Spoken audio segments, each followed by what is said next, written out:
નમસ્કાર વિદ્યાર્થી મિત્રો, આજે આપણે ધોરણ 6 અને કાવ્ય 12 રાવણનું મિથ્યાભિમાન જોવાનું છે. તો તેના કવિ છે ગિરિધર. તો મિત્રો, રાવણનું મિથ્યાભિમાન એટલે શું? તો રાવણ ખોટું અભિમાન કરતો હતો.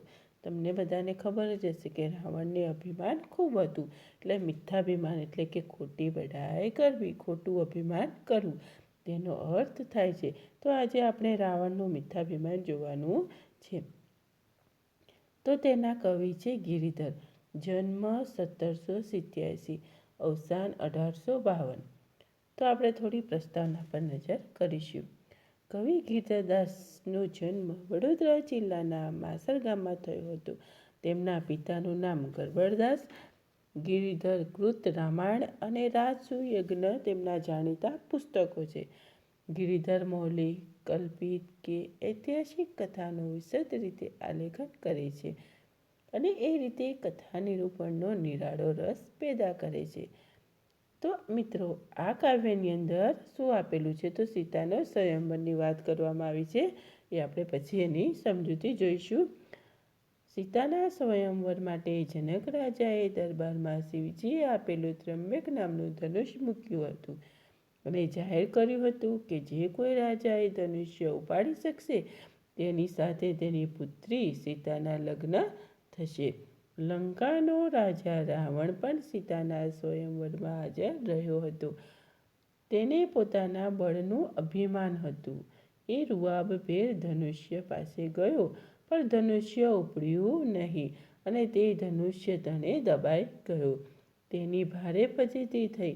એ પ્રસંગનું કવિએ આ કાવ્યમાં સુંદર વર્ણન કર્યું છે.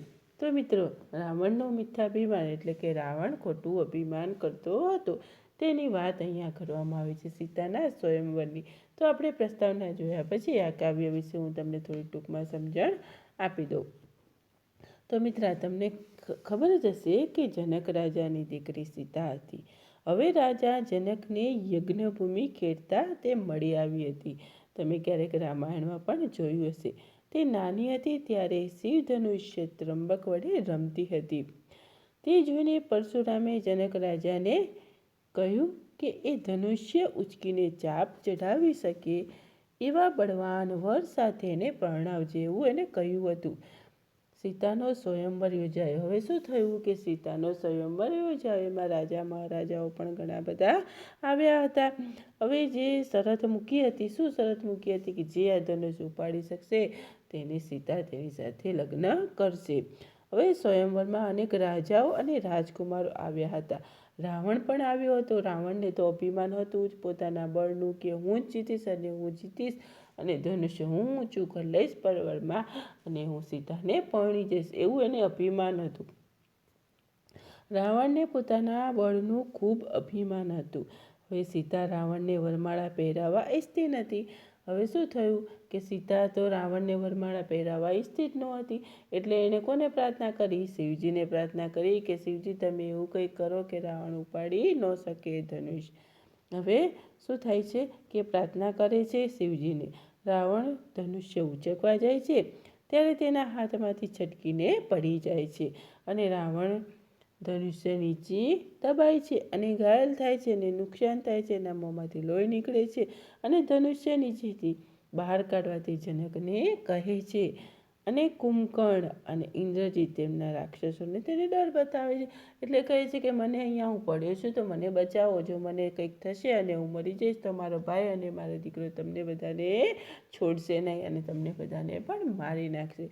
તો આ રાવણના મિથ્યાભિમાનમાં સીતાના સ્વયંવરની વાત કરવામાં આવી છે. હવે આપણે એની પ્રસ્તાવના અને ટૂંકમાં માહિતી જોયા પછી આપણે કાવ્ય પર નજર કરીશું સમજૂતીમાં. તો મિત્રો, જોઈએ આપણે કે અભિમાન કરીને બોલ્યો તે સમયે રાવણ રાજ. શું કહે છે કે અભિમાન તો હતું જ કોને? રાવણને. એટલે દરેક વખતે તે અભિમાન કરીને જ બોલતો હતો. એટલે કહે છે કે એ સમયે રાજા રાવણ અભિમાન કરતા બોલ્યો, અલ્યા જનક. જનક એટલે કે સીતાના પિતા કહે છે, તે શું પણ કર્યું છે કહે મુજને આજ. અલ્યા જનક, આજે તે મને કહે કે તે શી પ્રતિજ્ઞા લીધી છે, એટલે કે તે આજે શું કર્યું છે તું મને કહે, એમ રાવણ જનકને કહે છે. તવ વિદેહે ત્રંબક દેખાડ્યું. શું વિદેહ એટલે શું? તો જનક રાજાનું એક નામ. કહે છે કે તવ વિદેહ ત્રંબક દેખાડ્યું રાવણને તત્કાળ. રાવણને હવે શું કર્યું? તત્કાળ ધનુષ્ય રાવણને બતાવ્યું. પછી આગળ શું કહે છે? એ ચાપ ચડાવે તેને કન્યા આરોપે વરમાળ.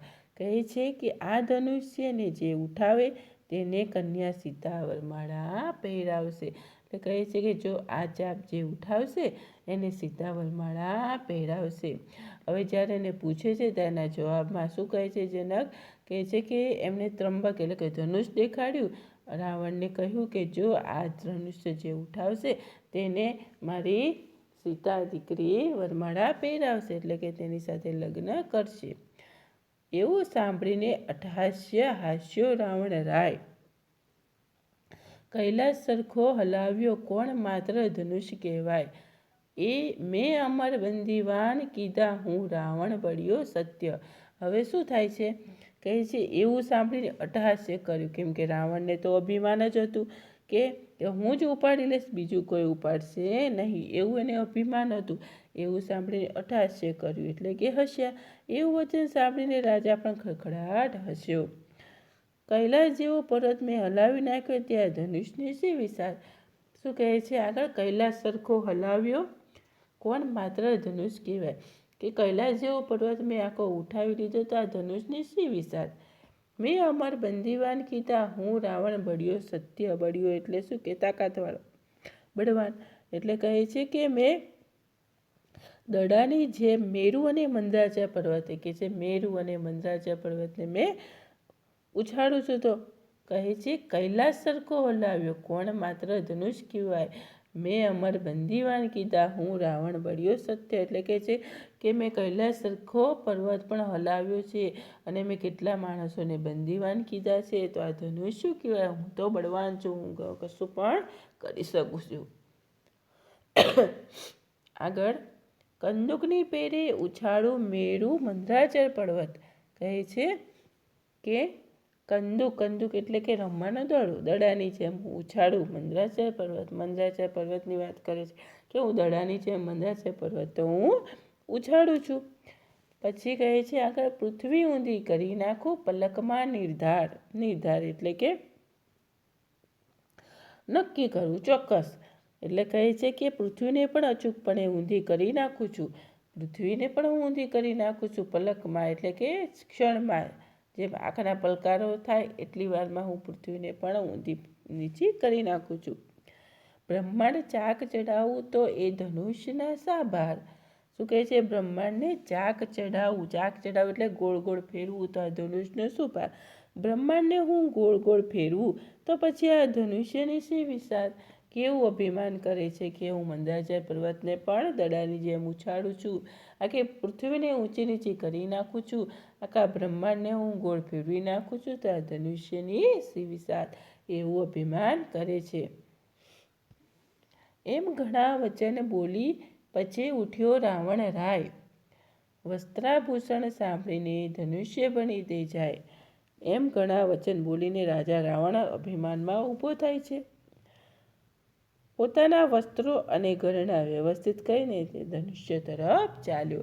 હવે આ બધું સાંભળીને તે ઊભો થાય છે અભિમાનમાં. પોતાના વસ્ત્રો પહેર્યા હોય છે અને જે આભૂષણ ઘરેણાં પહેર્યા હોય છે એને વ્યવસ્થિત કરી અને ધનુષ્ય તરફ ભણી તે જાય, એટલે કે ધનુષ્ય તરફ જાય છે. ત્યારે સીતાને ચિંતા થઈ જે રાવણ કરશે કામ પછી સ્તુતિ શિવ ઉમ્યા તણી કરતા સતી અભિરામ. ત્યારે શું થાય છે?